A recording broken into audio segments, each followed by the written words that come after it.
வணக்கம். நம்ம சிவன் கிச்சனில் இப்போது கொண்டைக்கடலை, மொச்சக்கொட்டை, வெங்காயம்,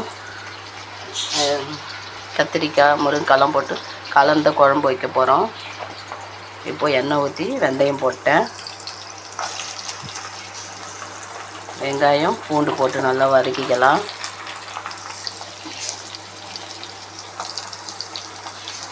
இது உடம்புக்கு ஹெல்த்தாக நல்லாயிருக்கும். காய்கறி இல்லாதப்போ கூட கலந்த காய்கறி வச்சு இந்த மாதிரி குழம்பு வச்சுக்கலாம். இதெல்லாம் நான் அவிச்சு வச்சுருக்கேன் பாருங்கள். கொண்டைக்கடலை, மொச்சக்கொட்டை அவிச்சு வச்சுட்டேன். செம டேஸ்டியாக இருக்கும். பழங்கட்டும் நல்லா. புளி கரைசல் வச்சு 3 தக்காளி, ஒரு எலுமிச்சம்பழம் அளவுக்கு புளி வச்சு கரைச்சிட்டு, மல்லித்தூள் 2 ஸ்பூனு, மிளகாத்தூள் 1 ஸ்பூன் போட்டு கரைச்சி வச்சுட்டேன்.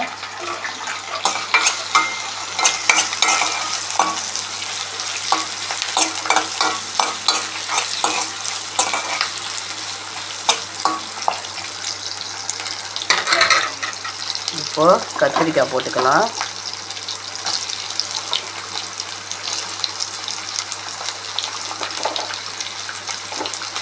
இந்த குழம்பு கத்திரிக்காய் சூப்பராக இருக்கும்.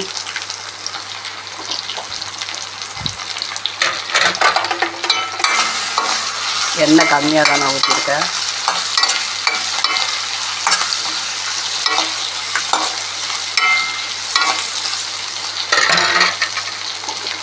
இது வதங்கின பிறகு முருங்கைக்காய் போட்டுக்கலாம். முருங்கைக்காய் நம்ம குழம்புலேயே போட்டுடலாம்.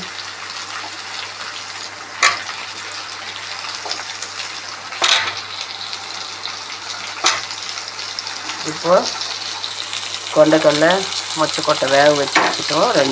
ரெண்டு விசிலு. அதையும் போட்டு நல்லா வதக்கிடலாம். நல்லாயிருக்கும் ரொம்ப. இந்த குழம்புக்கு முட்டை ஆம்லெட் போட்டு சூப்பராக இருக்கும். பொரியல் கூட தேவையில்லை. காய் நம்ம நிறையா போடுறோம். நம்ம தேவைன்னா இதில் உருளைக்கிழங்கும் சேர்த்துக்கலாம்.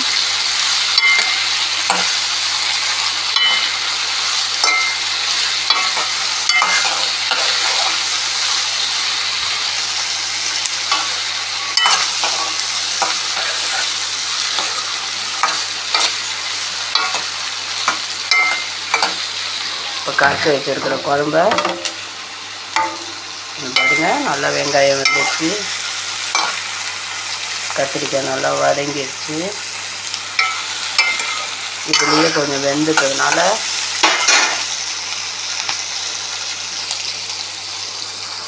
ஈஸியாக இருக்கும்.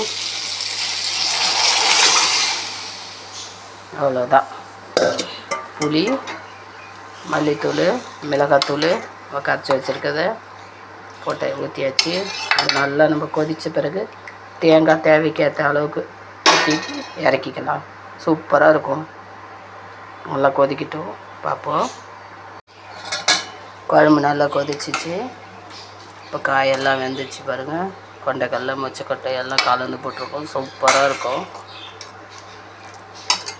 இப்போது பூண்டு இந்த மாதிரி உரித்து வச்சுருக்கிறேன். தோல் சும்மா மேல் தோல் எடுத்துகிட்டு போட்டுடலாம். இப்போது கொஞ்சமாக ஒரு 3 டேபிள் ஸ்பூனு தேங்காய் அரைச்சி வச்சுருக்கிறேன். அதையும் போட்டுடலாம். குழம்பு ரெடி ஆயிடுச்சு. ஒரு 5 நிமிஷம் தேங்காவோட பச்சை வடை போகிறதுக்கு நல்லா வதக்கிட்டோம்னா இந்த மாதிரி கலரி விட்டுட்டு மூடி போட்டுடலாம்.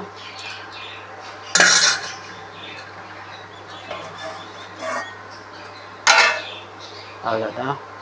சிம்மில் வச்சிடலாம். ரொம்ப ரெடி ஆயிடுச்சு. நல்லா கொதிச்சிருச்சு. நல்லா இதோடு நம்ம நிறுத்தினா தான் நம்ம சாதத்தில் போட்டு சாப்பிட்றதுக்கு நல்லாயிருக்கும். இல்லைன்னா ரொம்ப கெட்டியாகிடும். இது மாதிரி நீங்களும் செஞ்சு பாருங்கள். உடம்புக்கு ஹெல்த்தாகவும் நல்லாயிருக்கும். இதுமாரி செஞ்சு பார்த்துட்டு இதுக்கு முட்டை பெப்பர் ஆம்லெட்டு சூப்பராக இருக்கும்.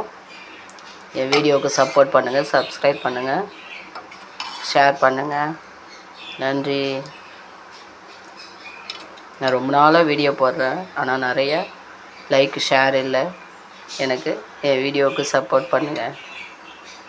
குழம்பு கொதிச்சிச்சு. இப்போ நம்ம குழம்பு நிறுத்திடலாம்.